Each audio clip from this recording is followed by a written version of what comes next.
Ce qui me reste à dire bonjour à tous. J'ai beaucoup rayé de choses depuis tout à l'heure.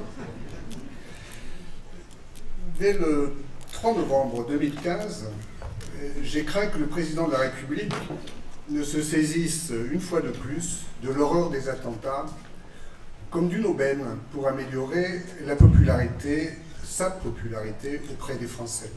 J'avais en mémoire, comme vous tous, je suppose, l'invocation un peu trop insistante à mon goût de l'esprit du 11 janvier, faite par François Hollande, comme si les attentats du 7 n'étaient que peu de choses à côté de la manifestation populaire qui s'en était suivie et surtout du redressement spectaculaire du chef de l'État dans les sondages. Mais j'étais encore loin de soupçonner avec quelle application François Hollande était capable de réaliser le programme du Front National. Et c'est vrai qu'il me fait penser invariablement à Barbe Rouge, vous savez, le capitaine des pirates dans les aventures d'Astérix qui creusait un trou dans le fond de son bateau pour éviter de prendre des baffes. Je dois dire que cet état d'urgence heurte, bien sûr, mes convictions de juriste, car il est impardonnable de jouer avec les principes fondamentaux de la démocratie pour des motifs médiocres de simple conservation du pouvoir. Mais ce n'est pas sur le seul terrain des incantations et de la faute morale, pourtant bien réelle, que nous pourrons inverser le cours d'une opinion à qui on arrive à faire croire encore aujourd'hui que le prix à payer pour la sécurité serait la restriction des libertés. C'est sur le terrain de l'efficacité. Le président de la République et son Premier ministre vont donc nous offrir 3 mois supplémentaires pour convaincre une opinion qui commence à se poser les bonnes questions, pour tenter d'éviter l'introduction d'état d'urgence en routine dans la future loi de réforme pénale qui s'annonce. Nous devons donc démontrer que l'inefficacité gouvernementale pour assurer la sécurité de nos compatriotes. À vrai dire, la démonstration a déjà été faite par les précédents intervenants, je n'insisterai pas, mais nous devons aussi insister sur les mesures que le gouvernement est incapable de prendre pour élever un tant soit peu le niveau de sécurité des Français.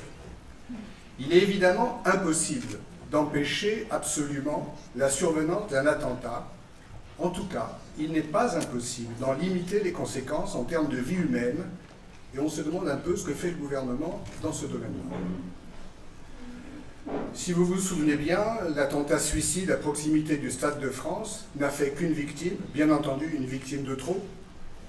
Mais si c'est le cas, c'est parce que celui qui s'est fait exploser n'a pas pu pénétrer dans l'enceinte du Stade de France, où l'explosion aurait fait des ravages bien plus étendus.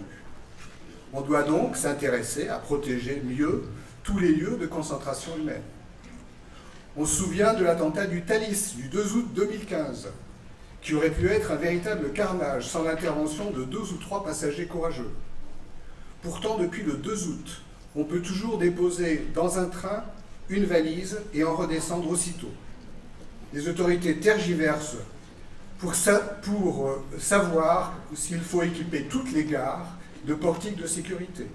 On en a installé au départ du Thalys, pas dans le sens inverse, mais bien sûr, rien dans les trains de banlieue. En Espagne, où l'attentat de Madrid avait fait une 30aine de morts, ils se sont assurés d'une bien meilleure sécurité dans l'accès aux trains de banlieue. C'est un peu à croire que le passager des trains vaut moins cher que l'usager des transports aériens. Je ne m'étendrai pas sur l'abandon de la surveillance statique, opérée à proximité de Charlie moins de 2 mois avant le 7 janvier. Les exemples abondent, on en a beaucoup.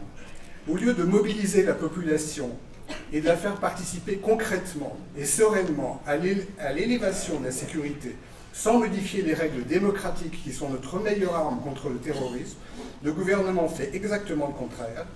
Il organise la peur pour faire accepter sa vision archaïque d'un président protecteur. Tu parles.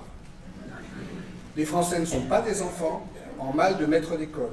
Ils ne vont pas accepter très longtemps cette tutelle infantilisante et inefficace, alors qu'aujourd'hui, nombreux sont ceux qui croient n'avoir rien à craindre de ces perquisitions et des assignations à résidence.